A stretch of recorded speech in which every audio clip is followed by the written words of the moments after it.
Alô, galera ligada aqui no De Olho no Jogo. Já tivemos para os clubes paranaenses a primeira rodada tanto da Série A quanto da Série B. Na primeira divisão, Coritiba estreou com derrota ao perder por Internacional em pleno Couto Pereira por 1-0. No Atlético, venceu o Fortaleza fora de casa por 2-0. E na Série B, Paraná e Confiança empataram no Aracaju, em Sergipe, no placar de 2-2. Na semana passada, a gente apresentou aqui o quadro de olho no adversário dos três times. Com o técnico Matheus Costa, do Confiança, falamos sobre o time comandado por ele, o que o torcedor paranista iria esperar na primeira rodada da Série B. Com o jornalista Gabriel Correia, do Rio Grande do Sul, da Band de Porto Alegre, a gente apresentou um pouco o Internacional, as ideias do técnico Eduardo Cudê, e também como o jornalista André Almeida, de Fortaleza, um pouco do time comandado pelo Rogério Ceni. Hoje nós daremos seguimento aqui ao quadro de Olho no Adversário e vamos falar do Bahia, com o jornalista Elton Serra, um dos nomes bem credenciados aqui da imprensa de Salvador. Estou aqui para acompanhar o jogo na quarta-feira pela Rádio Transamérica. O Elton é comentarista da TV Bahia e participa do podcast Eixo que o Pariu, com Léo Gomide, um outro grande parceiro nosso. Então, Elton, gostaria de agradecer demais a sua participação, aceitar o nosso convite para falar um pouco do Bahia e o trabalho do Roger Machado. Valeu, Daniel. Um abraço a você, um abraço a André, a galera que está assistindo a gente. Prazer em participar e falar um pouquinho aí da estreia, né? Se é a segunda rodada para o Coritiba, vai ser a estreia do Bahia aí no Campeonato Brasileiro. E, Elton, será a estreia do Bahia porque o clube teve a decisão do Campeonato Baiano no final de semana. Veio a conquista do tricampeonato, mas de forma mais sofrida do que a esperada, talvez seja possível definir assim. É um momento de instabilidade do time comandado pelo Roger Machado, ou essa maratona de jogos aí, que desde que o futebol voltou, tem atrapalhado? Como que você vê esse momento do Bahia que conquistou o título no último sábado? Eu acho que as duas coisas nesse caso aí se entrelaçam, né?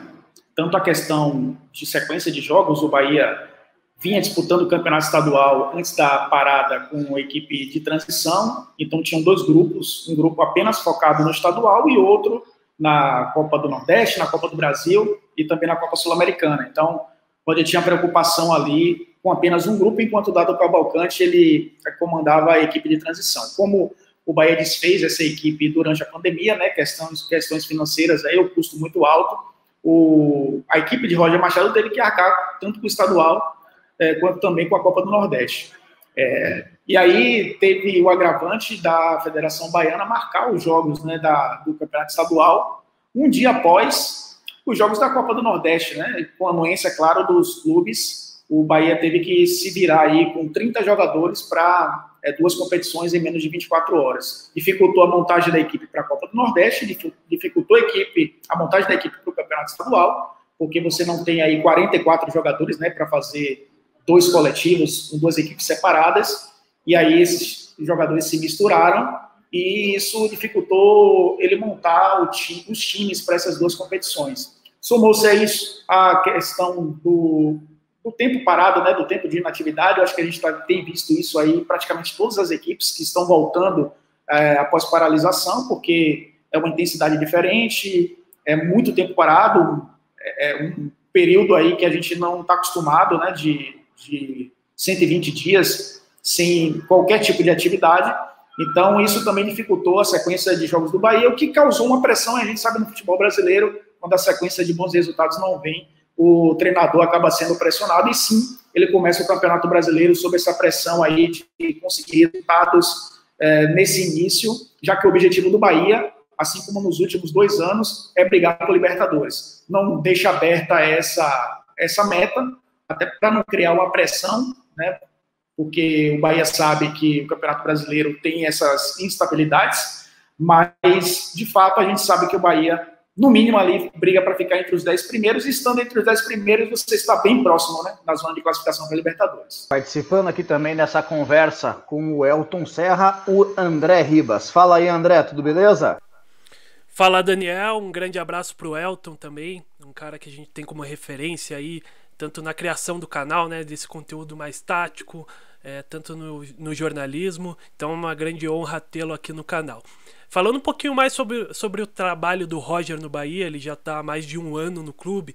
Como que você enxerga as ideias dele, esse trabalho, como que ele pensa nesse Bahia para o Campeonato Brasileiro? Propositivo, um time que se adapta ao cenário de cada jogo? O que a gente pode esperar desse Bahia? Bom, a gente sabe que Roger vive 3 momentos no Bahia, desde que chegou em abril do ano passado, né?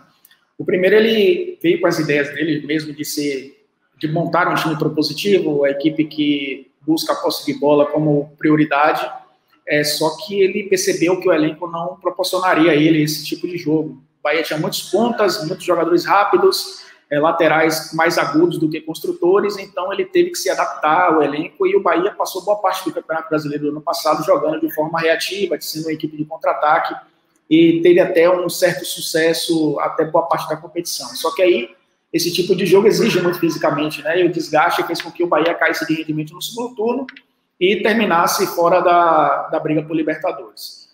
Quando começou a temporada 2020, o Roger pediu ao Bahia alguns jogadores que equilibrassem esses sistemas, né? Essas formas de jogar. O Bahia não quer abrir mão de ser um time veloz, um time de atacar o espaço do adversário, mas ao mesmo tempo sabe que precisa também ter uma equipe mais propositiva, né, ter posse de bola, principalmente no primeiro semestre, onde você enfrenta adversários mais fechados. E aí chegaram o Rodriguinho, chegou o Daniel, o jogador do Fluminense, chegou o Jadson do Cruzeiro, chegou o Juninho Capixaba, que é um lateral mais construtor. O Bahia foi recheando o seu elenco com jogadores com essas características e mantendo os seus jogadores de velocidade, né, o Elber, que é a válvula de escape, o próprio Nino Paraíba, um lateral muito agudo. O Bahia manteve alguns jogadores que são dessa característica do time do ano passado. Só que aí teve a dificuldade de adaptação, o time retomar aí a questão de ser uma equipe mais propositiva, sentiu dificuldades no início da temporada, e quando começou a evoluir, teve a parada por conta do coronavírus, e aí o Roger perdeu a mão, né, dessa evolução. E aí volta da parada, tendo adversários que se fecham bastante e obrigam o Bahia a ter essa posse da bola. Só que o Bahia sentiu muitas dificuldades de furar as defesas do adversário, sentiu dificuldade contra o Botafogo da Paraíba nas quartas de final da Copa do Nordeste, na semifinal contra o Confiança, venceu por 1-0, e contra o Ceará só conseguiu fazer um gol numa roubada de bola, numa saída de bola da equipe do Ceará, que deixou a defesa toda exposta. Fora isso, o Bahia não conseguiu construir o seu jogo. A ideia de Roger Machado é manter esse equilíbrio. Ora ter a bola, ora ser uma equipe propositiva, e contra o Coritiba deve ser dessa forma, até porque joga em casa. A gente sabe que o fator campo hoje pesa menos por conta dos estádios fechados, mas a gente sabe também que pesa no sentido de você conhecer o campo onde você está jogando. Então, imagino eu que a manutenção desse jogo, principalmente em casa, mas ele quer continuar tendo essa válvula de escape de ser uma equipe reativa quando necessário, porque ele sabe que vai enfrentar equipes no Campeonato Brasileiro que gostam de ter mais a bola e não tem essa característica de ser equipes de esperar o adversário, né, para sair nos contra-ataques. Faltava esse equilíbrio ao Bahia no passado. Foi um time que viveu de uma nota só. Esse ano de 2020, com a lição aprendida no passado, a tendência é que o Bahia mescle um pouco esses estilos de jogo para tentar sobreviver um pouco melhor, né, dentro do Campeonato Brasileiro. E, Elton, em cima disso daí, dessa questão de mesclar, se adaptar ao que o jogo pede, acompanhei os jogos do Bahia contra o Confiança e contra o Ceará e o Botafogo da Paraíba na Copa do Nordeste. Foi impressionante, assim, como teve dificuldade para encontrar espaço, para criar a jogada. O Coritiba é um time que tem essa ideia também de ficar com a bola, de tentar dominar o adversário com ela. Só que o ponto forte do time do Eduardo Barroca é contraditório, mas é justamente sem a bola. É um time que marca muito bem, pressiona o adversário, aquela marcação agressiva dificulta muito a saída de bola. O Bahia já teve testes como esse nessa temporada, time que agride a saída de bola, que tenta dividir com ele esse protagonismo aí do jogo, de porcentagem de tentar ter a bola, de ser um time criativo, ou a maioria dos jogos foram mesmo esse desenho de o Bahia contra um time retrancado, assim, como que você imagina esse cenário aí para o jogo de amanhã? Daniel, é uma discussão interessante porque o Bahia não enfrentou nenhuma equipe que tem essa característica. O Bahia enfrentou time de Série A apenas o Ceará nas finais, e o Ceará, o Guto Ferreira, adaptou o seu time ao que o Bahia fazia. O Bahia não enfrentou Fortaleza, estava no mesmo grupo, e na Copa do Nordeste um grupo enfrenta o outro. Enfrentou o Vitória e perdeu o jogo, mas o Vitória tem uma característica também de ser uma equipe reativa. Então, o Bahia não teve essa experiência, né, dentro da competição.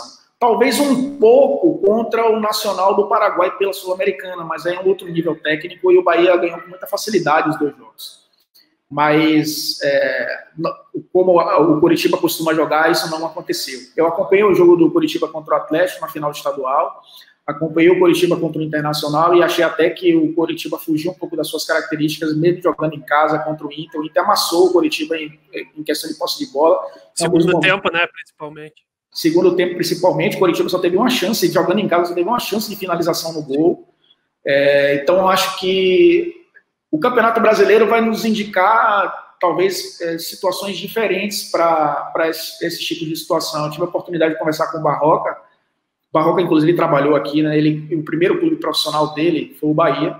Ele foi o técnico mais jovem da Série A do Campeonato Brasileiro, treinando o Bahia em 2011. E é claro que essa questão depende muito do que o Campeonato Brasileiro ofereça. E quando o Barroca enfrentou o Cudê, que tem essa proposta também, a gente sentiu que o Coritiba ainda precisa ter um pouco mais de amadurecimento para encaixar esse jogo. É a mesma coisa do Bahia.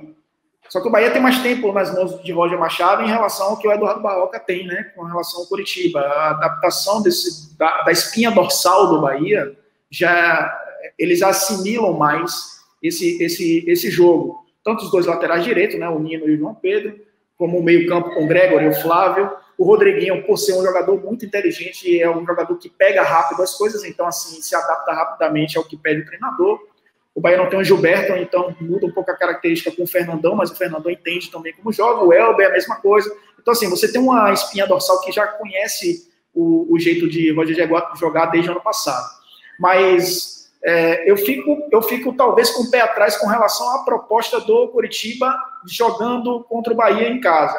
Uma coisa é a ideia, e a gente sabe que a ideia é essa. Outra coisa é você já partir do campeonato, no Campeonato Brasileiro, numa segunda rodada, sem nenhum ponto, jogando em casa, perdendo na estreia, tendo a necessidade de, em tese, num confronto direto, dentro do que é o Campeonato Brasileiro e seus blocos. O Bahia é um confronto direto com o Coritiba, você com a necessidade do resultado. E a gente sabe que a necessidade do resultado faz com que os técnicos abram mão, às vezes, de alguns conceitos.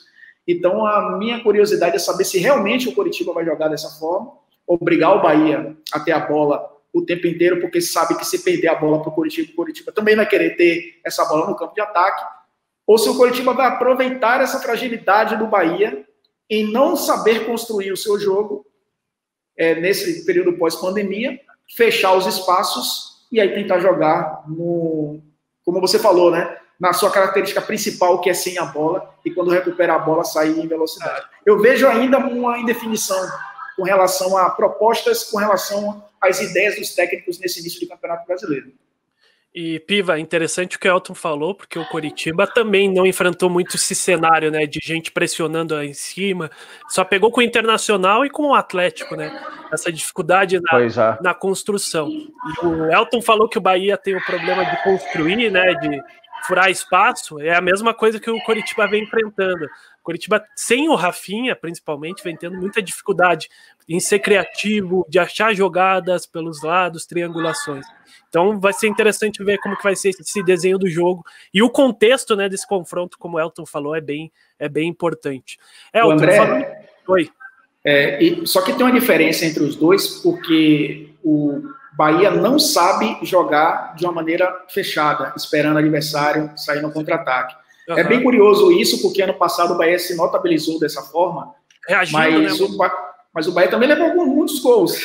Era um time que quando era o contra-ataque do contra-ataque, né? Quando você conseguia recuperar a bola e sair em bloco e não conseguia finalizar a jogada e perdia a bola, aí o contra-ataque adversário pegava a defesa exposta também. O Bahia não sabe esperar o tempo inteiro. O Bahia sabe marcar bloco baixo, mas também não é um time que saiba jogar o tempo inteiro fechado, que talvez o Barroca tenha um pouco mais de conforto para fazer esse tipo de jogo, ainda mais jogando fora de casa, né? É verdade, é verdade. E Elton, falando um pouquinho mais do Bahia com a bola, né? Como que o time costuma se posicionar em campo? Do que eu vi, é um time que gosta de fazer a saída de 3 atrás, espetar bem os laterais. Como que você vê esse Bahia em campo, ofensivamente, organizado? A ideia é aquela questão da ideia barra execução, né? O Bahia, sim, gosta muito da saída de 3. Um dos volantes sempre vindo buscar o jogo entre os zagueiros, porque como o Bahia, de um lado, tem o João Pedro, que constrói o jogo a partir do segundo terço, e do outro lado o Juninho Capixaba, que abre mais o campo, que dá um pouco mais de amplitude, e aí força, por exemplo, quem joga do lado esquerdo a atuar por dentro. Tem sido o Cleison na maioria dos jogos, mas o Cleison está perdendo espaço aí, e pode ser que o Rossi e o Elber joguem junto com o Fernandão. O Bahia tem essa característica, né, de preencher mais o meio campo com os laterais e fazer a sua saída com um dos volantes. Só que aí o Gregory voltou da parada muito mal, né? E o Ronaldo que acabou sendo um pouco melhor, só que o Ronaldo tem a característica de ser um jogador que atua um pouco mais à frente. Então o Bahia voltou a jogar com 4 na sua saída do campo de defesa, até porque o Ceará... Contra o Ceará, né, fez bastante. Fez bastante porque o Ceará subiu a marcação, então assim, não dava para você manter 3 jogadores para sair a bola quando o Ceará colocava 4 dentro do seu campo de defesa, né? E isso aí dificultou um pouco a saída de bola do Bahia, porque aí você perde um lateral já na segunda linha, porque ele tem que vir bloco baixo fazer a construção. O Bahia joga numa espécie de 4-3-3, então você tem um meio campo menos preenchido, porque os laterais estão na primeira linha, você tem 3 jogadores ali para tentar fazer essa transição, então obrigatoriamente a transição sai por dentro, ou a não ser que um dos volantes busque o lado do campo, e aí já não é característica nem do Flávio nem do Gregory.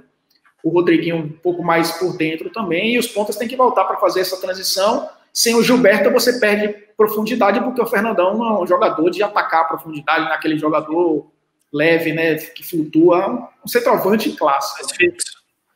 Então, a característica de jogo, só para completar, se o Roger resgatar essas características, aí tem sua saída de 3, tem as triangulações laterais, sempre um volante buscando um lateral e um ponta, né? Os laterais como participam da construção, então tem sempre ali a associação com um dos pontas, o João Pedro com o Flávio e o Elber, né, fazendo esse trio pelo lado, do outro lado o Juninho Capixaba com o Gregory e o Cleison, o Rossi, ou seja, quem for, o próprio Rodriguinho também se associa às vezes para fazer essas triangulações, para tentar abrir o campo, né? O Bahia sempre começa assim, o Bahia sai por fora, né? E tenta funilar no último terço ali e encontrar o centroavante para poder finalizar um dos pontas entrando na área.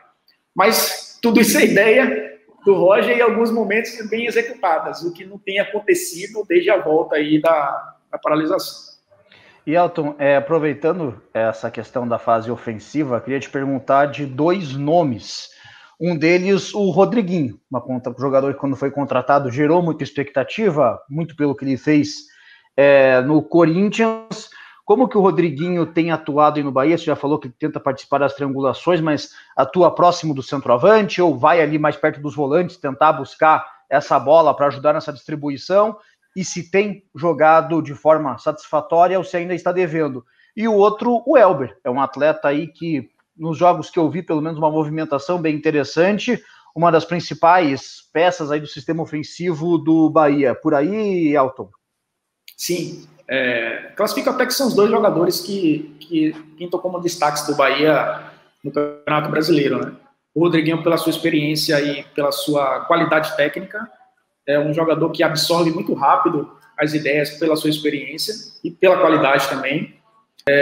O Rodriguinho tem atuado sim como um segundo atacante, mas como o Bahia tem 2 volantes apenas no meio campo, ele preenche esse setor de meio, ele na transição ofensiva ele participa muito como um meio armador. E quando a bola chega, e por isso até a participação dos laterais é fundamental, porque quando a bola chega nos laterais, eles se tornam construtores, o Rodriguinho larga essa função e se associa ao centroavante, para ser um segundo atacante ali, porque ele tem uma boa finalização, ele consegue dar um passe de primeira ali, encontrando um espaço, ele tem uma ótima leitura de espaços ali próximo da área, então ele se torna um segundo atacante. O Bahia não tem um camisa 10. Aliás, é uma discussão eterna, né? Onde é que tem os camisa 10 hoje no futebol mundial? Mas, enfim, é uma função que ele faz como um segundo atacante. O Elber, ele ganhou um protagonismo nessa temporada porque quando o Bahia foi eliminado da Copa do Brasil, pelo River do Piauí, foi um jogo único, perdeu por 1-0, no jogo seguinte enfrentou o Vitória e se esperava que o Bahia vencesse o Vitória, por tudo que já se conhece. O Vitória vive uma situação complicadíssima, não conseguiu subir para a Série A, muito pelo contrário, brigou para não cair boa parte da Série B do ano passado. O Bahia fez uma ótima campanha, apesar da queda de rendimento no segundo turno. O Bahia perdeu. Esse é uma vitória da chance para o Bahia. E a partir daquele jogo, Roger fez uma mudança que deu talvez aí um protagonismo maior para o Elber, que foi tirar ele da ponta e colocar ele por dentro. O Bahia, como tenta abrir o campo com seus pontas para a infiltração de um dos volantes, para a movimentação do Gilberto, os adversários fechavam esse funil, e muitas vezes jogando com linha de 5, impediam que o Elber jogasse pelo lado do campo. Então ele trouxe o Elber deu liberdade ali para ele jogar por dentro, e ele se destacou assim, né? Atacando o corredor central, jogando ali, tentando furar a defesa entre os zagueiros e não entre o lateral e o zagueiro, né? Mais ou menos ali entre os dois zagueiros. E aí o Bahia conseguiu melhorar muito sua produtividade ofensiva, dando essa liberdade para o Elber. Só que quando o Rodriguinho chegou um pouquinho depois, ele ocupa esse espaço, né? Aí o Elber voltou para a ponta. E aí esse equilíbrio é que está tentando encontrar Roger Machado com essas duas peças, dando a liberdade que o Elber gosta para poder funcionar ali como um atacante que abre espaço na defesa, ao mesmo tempo tendo o Rodriguinho, que é um meia construtor e um atacante também, né? Quando o Bahia tem a bola ali próximo da área. A dor de cabeça é boa para quem tem dois jogadores com qualidade, principalmente o Rodriguinho, que dá que facilita muito, né? O meia facilitador, principalmente para jogadores como o Elber, que precisa do espaço, né, para mostrar o seu talento. E só que essa engrenagem precisa funcionar com os outros 9, né? O goleiro e mais 8, para que o Bahia possa ir fazer o que fez durante uma parte interessante da temporada antes da parada. Legal, Elton. Já deu para entender bem um pouco das ideias desse Bahia, né? E também do Coritiba. É um jogo de muitas ideias e a gente vai ver como que vai ser a execução. Elton, para a gente finalizar esse bate-papo, você pode passar um provável Bahia para esse jogo? Tem muitas dúvidas, o Roger Machado. Como que tá o desenho por aí dessa equipe? É um exercício interessante, porque com todas essas sequências de jogos de estadual e Copa do Nordeste, precisa saber também como está o desgaste físico de muitos dos jogadores. Mas, observando o que o Roger pensa para esse jogo em específico e o que ele tem à disposição, o Douglas deve ser titular, o Anderson vinha sendo titular, mas o Douglas assume a titularidade porque o Anderson está com um problema familiar, e aí o Douglas, inclusive, foi destaque na final, pegando o pênalti decisivo aí que deu o título ao Bahia. O Nino deve assumir a vaga do João Pedro, porque o João Pedro não voltou muito bem na lateral direita. A zaga com o Lucas Fonseca e o Juninho. Acho muito difícil ele modificar essa dupla de zaga. E o Juninho Capixaba na lateral esquerda. E aí o trio do meio campo com Gregory, Flávio e Rodriguinho. E o ataque com Rossi, Elber e Fernandão. Não acho que o Cleison vai ser titular. O Cleison perdeu, a vaga não vem muito bem. Mas existe uma possibilidade pequena aí, talvez, dele fazer uma mudança também na referência com o Saldanha no lugar do Fernandão, para dar mais mobilidade ao ataque, a depender de como o Eduardo Barroca coloca a sua equipe. Se vai fechar mais, ou se vai ser a equipe que gosta mesmo de jogar o Barroca com proposição, no campo de ataque do adversário, e aí você dá espaço, você precisa de um atacante mais leve para fazer essas transições, aí ele pode colocar o Saldanha, já que ele não tem o Gilberto. Mas tudo isso é no campo da exposição por conta da sequência difícil de jogos que o Bahia teve, difícil no sentido físico, né, de jogos que o Bahia teve aí, desde a volta da paralisação.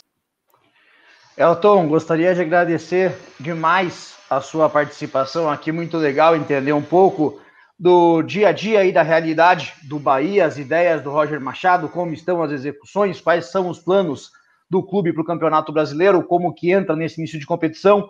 Muito bacana mesmo, agradeço demais a sua participação aqui no canal. Valeu, Daniel. Valeu, André. Obrigado pelo convite, sempre à disposição de vocês aí. Tem jogo da volta, tem jogo contra o Atlético, né? Então a gente tem aí muita coisa para falar sobre essas equipes que não são tão faladas no Brasil, mas que são protagonistas também de um campeonato tão importante, né, como o Campeonato Brasileiro. Então estou sempre à disposição de vocês. Valeu, obrigado demais ao Elton. Essa mesma é a ideia aqui do canal, falar de todos os clubes, falar de forma aprofundada para agora o torcedor do Coritiba entender um pouco como joga o Bahia, adversário do Coxa, nessa segunda rodada do Campeonato Brasileiro. Para o Bahia, estreia na competição. A gente, na primeira rodada, tratamos dos 3 clubes adversários de Coxa, Atlético e Paraná, André. Esse vale a gente apontar porque vamos fazer só do Bahia. O Goiás teve esse problema, né, devido à pandemia, o adversário do Atlético na quarta-feira, então nem se sabe se vai ter jogo ainda. Né?